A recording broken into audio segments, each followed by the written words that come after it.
Treinamento manejo do paciente com arboviroses.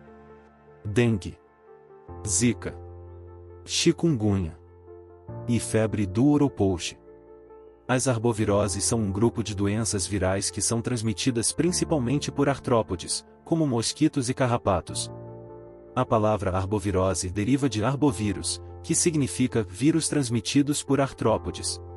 Estas doenças têm um padrão sazonal, coincidente com períodos quentes e chuvosos, quando são observados o aumento do número de casos e um risco maior para epidemias.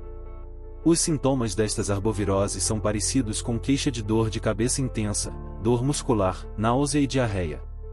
Nesse sentido, é importante que profissionais da área de vigilância em saúde sejam capazes de diferenciar essas doenças por meio de aspectos clínicos, epidemiológicos e laboratoriais, como também orientar as ações de prevenção e controle. Saiba as diferenças entre os sintomas das arboviroses. Dengue. Transmissora Aedes aegypti. Período de incubação: até 14 dias. Sintomas: tem início repentino e geralmente dura de 2 a 7 dias. Manifestações clínicas: febre alta, a 39 graus e 40 graus Celsius. Cefaleia retroorbitária, mialgia intensa a todo o corpo. Náuseas, vômitos. Exantema, em 50% dos casos, começando no 3º ao 6º dia. Conjuntivite sendo incomum. Trombocitopenia e discrasia hemorrágica. Muito frequente, podendo ser intensa. Chikungunya. Transmissora Aedes aegypti. Período de incubação: até 12 dias.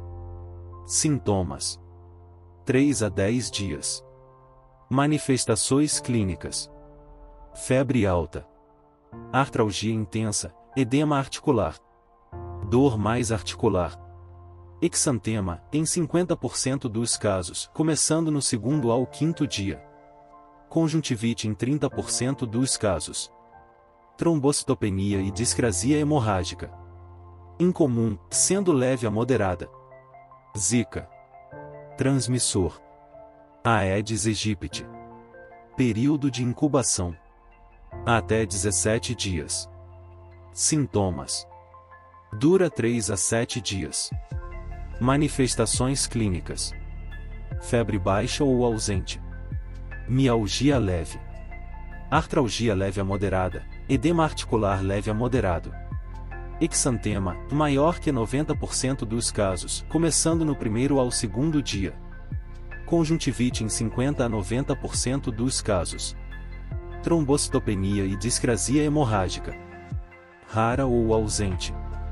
Febre do Oropouche. Transmissor: Culicoides paraensis. Período de incubação: 2 a 5 dias. Sintomas: 2 a 7 dias. Risco de recidiva, após 15 dias. Manifestações clínicas: febre alta pode durar até 7 dias. Dores musculares difusas e artralgia. Cefaleia intensa, em especial na nuca. Náuseas e vômitos. Exantema iniciando no 3º ao 5º dia. Fotofobia. Dor retroocular. Trombocitopenia e discrasia hemorrágica. Pode ocorrer sendo uma complicação grave.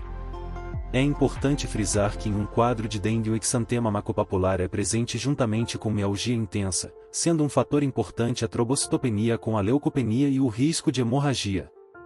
Na chikungunya a presença de artralgia intensa é muito presente, como também o risco de hepatomegalia, trombocitopenia e leucopenia. Na Zika a presença de hiperemia conjuntival é muito presente, juntamente com o exantema maculopapular. Relacionado à evolução clínica da dengue. Nos primeiros 3 dias o aumento da temperatura é muito presente, uma temperatura de 39, 40 graus. A viremia alta nesse período indica a presença do vírus na circulação, o que, seguindo a resposta imunológica do organismo como forma de combater esse patógeno, ao aumento da temperatura. Em relação aos eventos clínicos, ao aumento da permeabilidade do vaso, que faz com que o líquido extravase para o intertício da célula, levando ao processo de desidratação. O hematócrito aumenta por volta do 4º, quinto dia após mediante a permeabilidade aumentada à concentração de hemácias dentro do vaso. Relacionado às plaquetas, há a diminuição brusca mediante ao fato do vírus da dengue atuar na medula óssea levando a uma mielossupressão, o que causa a diminuição das plaquetas e leucócitos, que são os glóbulos brancos. Plaquetas essas que atuam diretamente no processo de coagulação sanguínea e formação do tampão plaquetário. Uma plaqueta baixa é um paciente com alto risco de sangramentos. Rotina da classificação de risco. Priorizando o paciente. Triagem. A classificação de risco é um passo fundamental para a organização e o atendimento eficaz dos pacientes. Através dela, os pacientes são triados de acordo com a gravidade de seus sintomas e necessidades. A avaliação. Uma equipe de profissionais de saúde avalia o paciente, utilizando recursos como a prova do laço, questionários, exames físicos e dados sobre a história clínica do paciente. Classificação. O paciente é classificado em um nível de risco, como baixo, médio ou alto, determinando a prioridade do atendimento e os recursos a serem utilizados. Populações especiais. Os idosos e cardiopatas devem ter reposição volêmica individualizada, avaliando o paciente clinicamente no decorrer da hidratação, analisando os seguintes parâmetros: pressão arterial, débito urinário, perfusão periférica e presença de congestão pulmonar. Em relação às gestantes, estas devem ser tratadas de acordo com o estadiamento clínico da dengue e necessitam de vigilância, independentemente da gravidade. Em relação à mãe infectada, os riscos estão principalmente relacionados ao aumento de sangramentos de origem obstétrica e às alterações fisiológicas da gravidez, que podem interferir nas manifestações clínicas da doença. Gestantes com sangramento, independentemente do período gestacional, devem ser questionadas quanto à presença de febre ou ao histórico de febre nos últimos 7 dias. Já em relação às crianças, elas podem ser assintomáticas, apresentar uma síndrome febril clássica viral ou ainda sinais e sintomas inespecíficos, como fraqueza muscular, recusa da alimentação e de líquidos, vômitos, diarreia ou fezes amolecidas. Em crianças menores de 2 anos, os sinais e sintomas podem se manifestar por choro persistente, fraqueza muscular e irritabilidade, podendo ser confundidos com outros quadros clínicos. O início da doença pode passar despercebido e o quadro grave pode ser identificado como a primeira manifestação clínica avaliada. No geral, o agravamento na criança é súbito, diferentemente do que ocorre no adulto, em que os sinais de alarme são facilmente detectados. Considerando as arboviroses em gestantes, temos as seguintes complicações. Zika vírus está fortemente associado à microcefalia e outras graves anomalias cerebrais em recém-nascidos. Chikungunya, risco de transmissão vertical intraparto, além de graves complicações para o neonato. Dengue, como descrito, as gestantes são consideradas um grupo de risco, com maior chance de agravamento, óbito e partos prematuros devido à infecção perinatal. Já a febre do Oropouche está relacionada à microcefalia e morte fetal. Devido às complicações descritas, todas as notificações impressas de gestantes devem conter na parte superior da folha, arbovírus gestante, prova do laço e avaliação de risco rápida e eficaz. A prova do laço, também conhecida como teste do torniquete, é um procedimento simples que permite identificar a presença de microhemorragias, um sinal importante de alerta para a dengue. O teste consiste em aplicar um laço no braço do paciente por 5 minutos, e posteriormente, analisar a presença de petequias, que são pequenas manchas vermelhas na pele. A presença de 20 ou mais petequias indica um risco aumentado para dengue hemorrágica e requer atenção médica imediata. Assim, deve-se aferir a pressão do paciente conforme a orientação técnica. Desenhar no antebraço do paciente, abaixo da prega do cotovelo, um quadrado medindo 2,5 cm por 2,5 cm. Voltar a insuflar o manguito até o ponto médio entre a pressão máxima e mínima, como por exemplo, aferido pressão de 120 por 80, assim deve-se insuflar o manguito até 100, pois 120 mais 80 dividido por 2 é igual a 100. Atenção, pacientes com pressão arterial acima de 120 por 80, deve-se insuflar o manguito até 100 mm de mercúrio, não devendo ultrapassar esse valor. O aperto do manguito não pode fazer desaparecer o pulso radial. Após isso, aguardar por 5 minutos com o manguito insuflado nessa média, orientando o paciente sobre o desconforto sobre o braço. Em crianças, deve-se aguardar apenas 3 minutos. Após o tempo determinado, soltar o ar do manguito e retirá-lo do braço do paciente. Deve-se procurar por petequias, ou seja, pontos de sangramento, dentro do quadrado desenhado e contá-las. Em adultos, se houver 20 ou mais petequias no quadrado, considere prova do laço positiva. Em crianças, 10 ou mais petequias considere prova do laço positiva. Caso você observe que antes dos 5 minutos já existem mais de 20 petequias no quadrado, não é necessário aguardar o tempo estabelecido e se considera como prova do laço positiva. Notificação dos casos suspeitos. A notificação de todos os casos suspeitos de arbovirose é obrigatória. Caso suspeito de dengue e chikungunya, preencher a ficha de notificação de dengue e chikungunya. Caso suspeito de zika, preencher a ficha de notificação conclusão. Toda a ficha de notificação deverá ser entregue ao laboratório para a coleta dos exames diagnósticos. O preenchimento da ficha de notificação deverá ser completo, com todos os dados de identificação geral do usuário, dados clínicos e laboratoriais, incluindo sinais de alarme e de dengue grave. Exames laboratoriais. O exame para o diagnóstico laboratorial é obrigatório para todo paciente suspeito de arboviroses. RT-PCR deverá ser solicitado entre o primeiro e quinto dia do início dos sintomas. Já as sorologias, IgG e IgM, solicitar a partir do sexto dia do início dos sintomas. A ficha de notificação deve sempre estar anexada ao pedido do exame. A ficha de notificação é essencial para quantificar os casos suspeitos e auxiliar a gestão na melhoria das condições de assistência ao paciente. Relacionado aos grupos de classificação da dengue, o grupo A é aquele paciente que não possui sinais de gravidade, não possui sinais de alarme, não possui fatores de risco. É aquele paciente que possui sinais clássicos de dengue com prova do laço negativa. Nesta ocasião inicia-se a hidratação oral, é entregue o cartão da dengue preenchido para que esse paciente mantenha o contato com a sua UBS de referência, juntamente com todas as orientações sobre sinais de alarme e retorno ao quinto dia caso piora dos sintomas. Grupo B. Paciente que possui sinais clássicos de dengue, não possuem sinais de alarme mas se enquadram a fatores de risco como ser idoso, maior de 65 anos, possuir comorbidades, ser gestante, criança menor ou igual a 2 anos ou possuírem prova do laço positiva. Grupo C.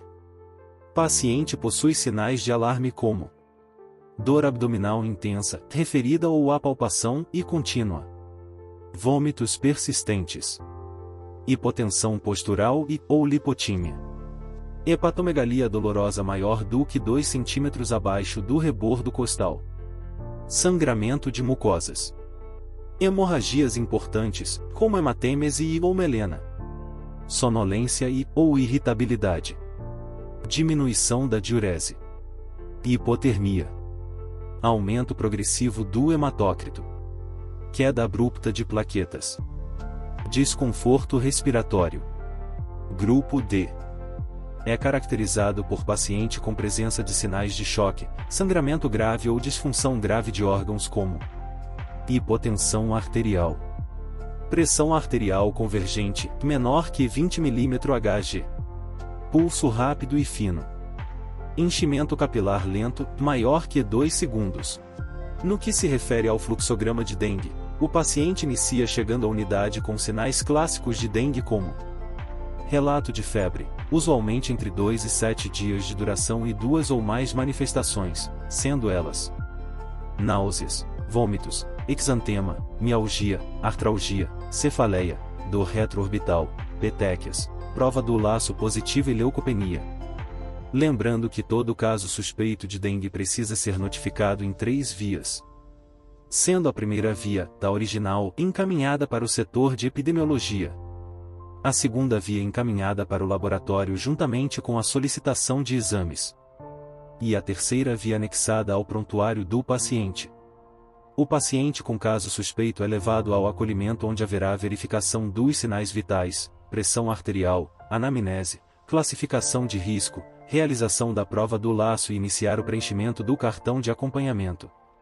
Após o acolhimento é iniciada a consulta médica onde haverá avaliação clínica e efetuar a classificação de risco para a dengue, avaliando se esse paciente possui sinais de alarme ou gravidade.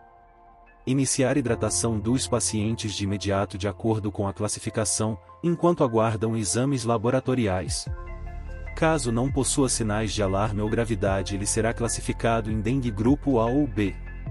Caso possua sinais de alarme ou gravidade, ele será classificado em dengue grupo C ou D. O paciente estratificado como grupo D pode não responder à terapia inicial, sendo necessário avaliar o hematócrito diariamente. Em caso de aumento do hematócrito, pode-se considerar o uso de expansores plasmáticos. No caso de queda do hematócrito e persistência do choque, deve-se investigar focos de hemorragia e considerar hemotransfusão em caso de redução importante da hemoglobina. Considerar transfusão de plasma, uso de vitamina K ou de crioprecipitado em casos de coagulopatia. Já no caso de sangramento persistente não controlado após correção dos fatores de coagulação e do choque, ou trombocitopenia e RMI maior que 1,5, deve-se considerar a transfusão de plaquetas. Com resolução do choque, ausência de sangramento, mas com surgimento de outros sinais de gravidade, deve-se observar sinais de desconforto respiratório, sinais de insuficiência cardíaca congestiva e investigar hiperidratação. Nestes casos, deve-se reduzir consideravelmente a infusão dos líquidos, utilizar diuréticos ou drogas inotrópicas, de acordo com cada caso.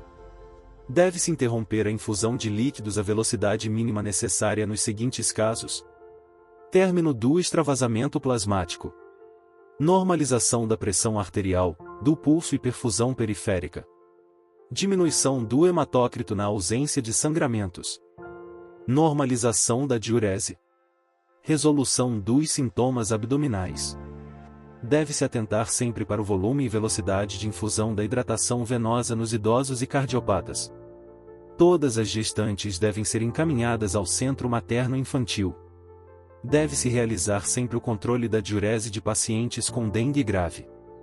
Segue abaixo os benefícios do uso do cartão: identificação e monitoramento, registro de exames e sinais clínicos, auxílio na prevenção de complicações, orientação para o paciente e família, continuidade do atendimento, critérios de internação, presença de sinais de alarme ou de choque, sangramento grave ou comprometimento grave de órgãos, grupos C e D, recusa de ingestão de alimentos e líquidos, comprometimento respiratório e dor torácica, dificuldade respiratória, diminuição do murmúrio vesicular ou outros sinais de gravidade, impossibilidade de seguimento ou retorno à unidade de saúde, comorbidades descompensadas como diabetes mellitus, hipertensão arterial, insuficiência cardíaca, uso de dicumarínicos, crise asmática, queda de plaquetas. Outras situações a critério clínico: volume diário da hidratação oral. Adultos: 60 ml por quilo, dia, sendo 1/3 com sais de reidratação oral e com volume maior no início. Para os 2/3 restantes, orientar a ingestão de líquidos caseiros como água, suco de frutas, soro caseiro, chás, água de coco. Criança e adolescentes. RN, lactentes e crianças. Até 10 kg. 100 ml por quilo. 10 a 20 kg. 1000 ml mais 50 ml para cada quilo acima de 10. Maior que 20 kg. 1500 ml mais 20 ml para cada quilo acima de 20. Adolescentes. 60 ml por quilo. Sendo 1/3 com sais de reidratação oral e com volume maior no início. Para os 2/3 restantes, orientar a ingestão de líquidos claros. Manter a hidratação até 24-48 horas após a defervescência. Se vômitos ou diarreia, acrescentar 50-100 ml se menor de 2 anos e 100 a 200 ml em maior de 2 anos após cada perda. Importância da hidratação com soro em casos de dengue. Repõe líquidos e eletrólitos. Previnem a desidratação. Alivia os sintomas. Facilita a eliminação de toxinas. Melhora a circulação. Por que usar as garrafinhas de hidratação no hospital UPA? Controle médico. Ao utilizar as garrafinhas no hospital, o paciente tem o acompanhamento médico, garantindo que a hidratação esteja sendo feita de forma adequada e segura. Hidratação contínua. As garrafinhas permitem uma hidratação contínua, o que é fundamental para evitar a desidratação. Calculadora de hidratação de dengue. Segue abaixo o QR Code para que você possa acessá-la. É uma calculadora validada pela Secretaria de Saúde, que auxilia no cálculo de volume para a reidratação de adultos e crianças. Critérios de alta hospitalar. Estabilização hemodinâmica durante 48 horas. Ausência de febre por 48 horas. Melhora visível do quadro clínico. Hematócrito normal e estável por 24 horas. Plaquetas em elevação e acima de 50.000 mm3. Manejo do paciente com febre chikungunya. Tratamento. O tratamento é sintomático, com o objetivo de aliviar os sintomas, como dor, febre e inchaço nas articulações. É importante o repouso e a hidratação. Reabilitação. A dor nas articulações pode persistir por semanas, meses ou até anos. A fisioterapia é importante para auxiliar na recuperação e fortalecer os músculos. Ela possui fases, sendo elas: fase aguda, de 5 até 14 dias. Fase pós-aguda, de 14 a 90 dias.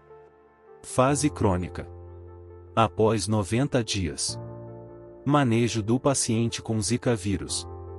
O tratamento do Zika vírus é sintomático, com o objetivo de aliviar os sintomas, como dor, febre e rash cutâneo. Manejo do paciente com febre oropouche. Tratamento. O tratamento da febre oropouche é sintomático, com antipiréticos, paracetamol ou dipirona e hidratação.